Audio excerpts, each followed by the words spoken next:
A bomb vessel, bomb ship, bomb ketch, or simply bomb was a type of wooden sailing naval ship. Its primary armament was not cannon, although bomb vessels carried a few cannon for self-defense, but rather mortars mounted forward near the bow and elevated to a high angle, and projecting their fire in a ballistic arc. Explosive shells or carcasses were employed rather than solid shot. Bomb vessels were specialized ships designed for bombarding fixed positions on land. In more modern times, the same role was carried out by battleships, cruisers and destroyers, as well as the purpose-built World War I and era monitors. Development. The first recorded deployment of bomb vessels by the English was for the Siege of Calais in 1347, when Edward III deployed single-deck ships with bombards and other artillery. The first specialized bomb vessels were built towards the end of the 17th century, based on the designs of Bernard Renaud de l'Icaille, and used by the French Navy. They were first called galiots to bomb.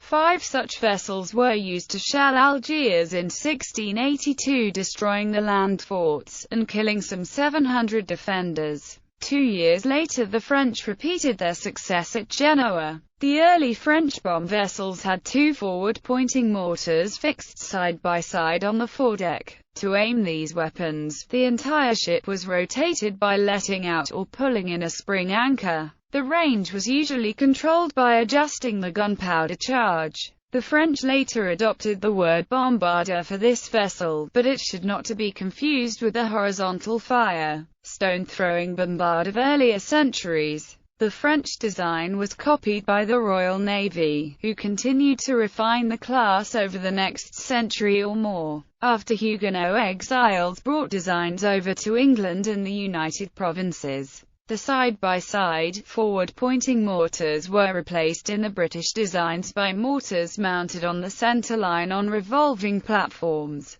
These platforms were supported by strong internal wooden framework to transmit the forces of firing the weapons to the hull. The interstices of the framework were used as storage areas for ammunition. Early bomb vessels were rigged as ketchers with 2 masts. They were awkward vessels to handle, in part because bomb ketchers typically had the mast stepped farther aft than would have been normal in other vessels of similar rig. In order to accommodate the mortars forward and provide a clear area for their forwards fire. As a result, by the 1800s British bomb vessels were designed as full-rigged ships with 3 masts, and 2 mortars, one between each neighboring pair of masts. Bomb vessels often had the front rigging made of chain, to better withstand the muzzle blast of the mortars. Mortars were the only kind of naval armament to fire explosive shells rather than solid shot until the invention of the Paixhan's gun, since it was considered dangerous to have large stocks of shells on board the ships that were firing them, and because the reinforced mortar platforms occupied so much space below decks. Bomb vessels were usually accompanied by a tender to carry ammunition as well as the ordnance officers in charge of firing the mortars.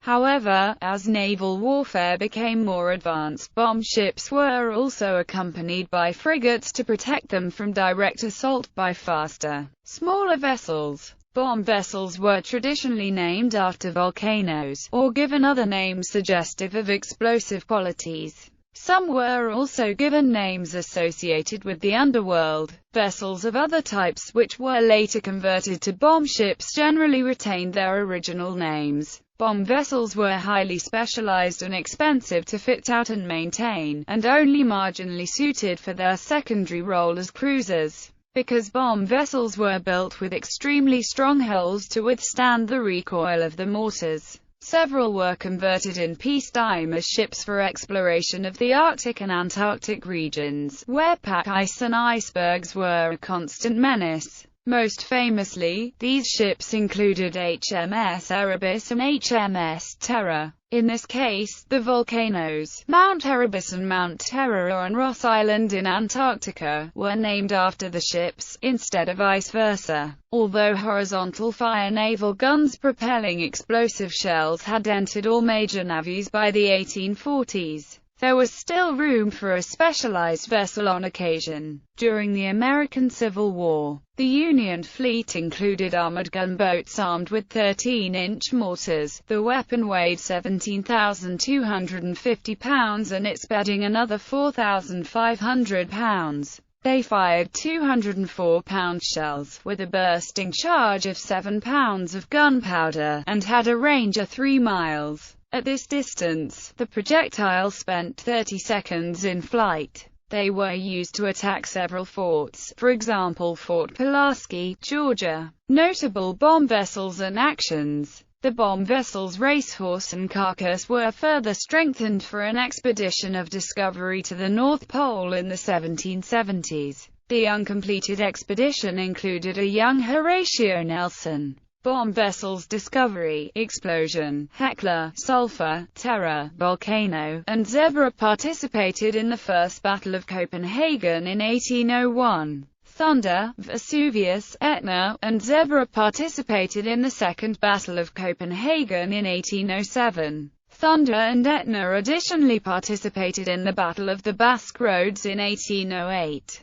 The bombs bursting in air, recorded by Francis Scott Key at the Battle of Baltimore in 1814, were provided by the Volcano, Meteor, Devastation, Etna, and a New Terror. Bomb vessels were part of the British forces that attacked Fort St. Philip in January 1815, during the War of 1812. This engagement is known as the Siege of Fort St. Philip. Another Hecla and her sister ship Fury were used by William Edward Parry on a series of voyages to the Arctic between 1819 and 1827. During the Battle of Vera Cruz in 1838, the bomb vessels Cyclope and Vulcain fired most of the shells used by the French, and scored decisive hits on Mexican ammunition depots. Erebus and Terror served as exploration vessels in the expeditions of James Clark Ross to the Antarctic in 1840–1843, and of John Franklin to the Arctic in 1845–1848. Terror had also previously been used by George Back in his 1836–1837 Arctic expedition. In fiction, The Commodore, a Horatio Hornblower novel written by C.S. Forrester, features several actions by British bomb vessels. The text includes a highly detailed account of the procedures used to load the mortars and aim, which involved anchoring fore and aft, receiving feedback from shot monitors, and precisely adjusting the aim using a spring line attached to a windlass to adjust the direction of the shot, and by using sometimes tiny adjustments in the amount of charge to adjust the range.